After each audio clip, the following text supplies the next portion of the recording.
adigaba horta ma haasawi jirin haweenkanaadan hadal kugu barto waxaad tahay hormuud waxaad tahay hormuud waxaad tahay hormuud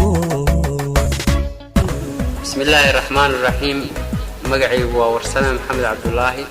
waxaan rabaa halkan inaan ka soo jeediyo maanse yar oo ka turjumaysa noloshayda waxaana ay ka bilaabanaysaa sida tan iyoy waxaan waayo badan hamiga dheer aan lahaa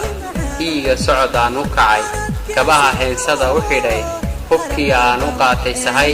hamuun iyo gaajo iyo haraad omas iyo kuleyl habeen dumay iyo dharaar waxaan guuraha hayaaba marna kama harin halkii iiga guul aan ku xidhay waxaan sii heetiyaba tallaabada aan habdhigo waxaa hidhar muuqda iyo hillaac baxay aan arkaba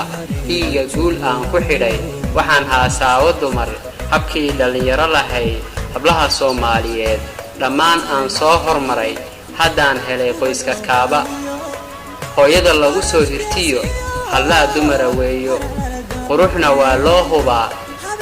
hanaan socodkiyo wanaagga hiddaha Soomaali weeye nasiibna anaa hantiyey hidharkii ii muuqday iyo hillaacaan beegsanayay hurdada riye iigu timid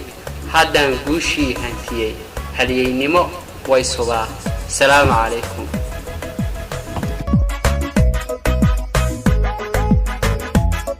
adigaba horta ma haasawi jirin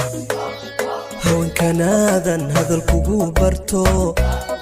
waxaad tahay hormuud waxaad tahay hormuud